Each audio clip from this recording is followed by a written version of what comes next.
Pertanyaan sejuta umat. Kalau nikah beda agama, siapa yang harus ngalah? Dan biasanya jawabannya cuma dua. Kamu atau dia.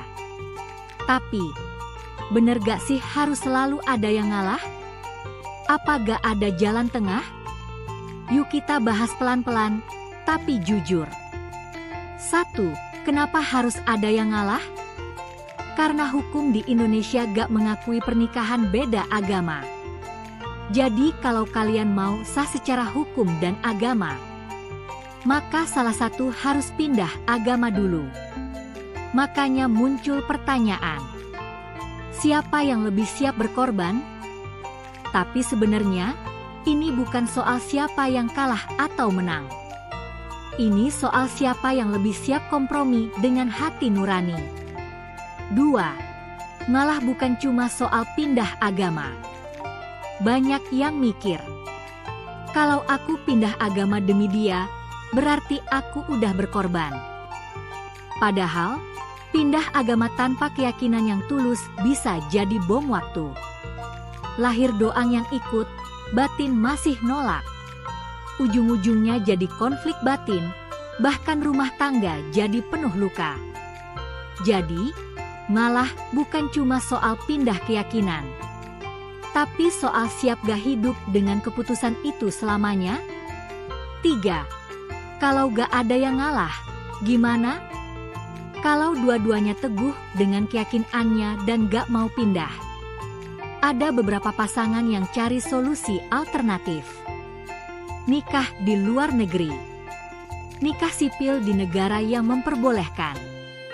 Atau nikah secara spiritual tanpa status hukum, tapi ini risikonya besar. Intinya, kalian tetap harus mikir realistis, bukan cuma romantis. 4. Yang harus dipikirin bukan cuma hari pernikahan. Pernikahan itu bukan cuma 1 hari pakai baju rapi, pesta, dan tanda tangan. Setelah itu, kalian akan hadapi anak ikut agama siapa? Keluarga besar bisa nerima gak? Gimana ibadah di rumah?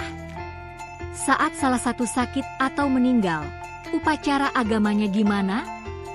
Kalau kalian gak sepakat dari sekarang, nanti bukan cuma salah satu yang harus ngalah, tapi semua bakal lelah. 5. Jadi siapa yang harus ngalah? Jawabannya, yang benar-benar yakin dan ikhlas. Kalau kamu pindah agama tapi hatimu nolak, itu bukan ngalah. Itu nyakitin diri sendiri. Kalau kamu tetap pada keyakinan tapi gak kasih ruang buat pasangan, itu bukan teguh, itu egois.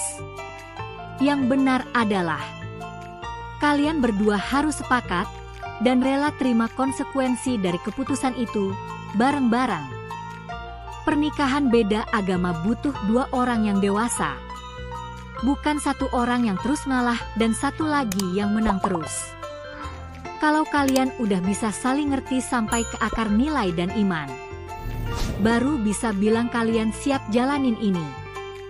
Punya cerita atau pengalaman? Tulis di kolom komentar, biar kita saling belajar. Dan jangan lupa subscribe ke Solusi Hidup, buat dapetin konten-konten real tentang cinta, keyakinan, dan realita hidup yang gak selalu gampang, tapi bisa dicari jalan keluarnya.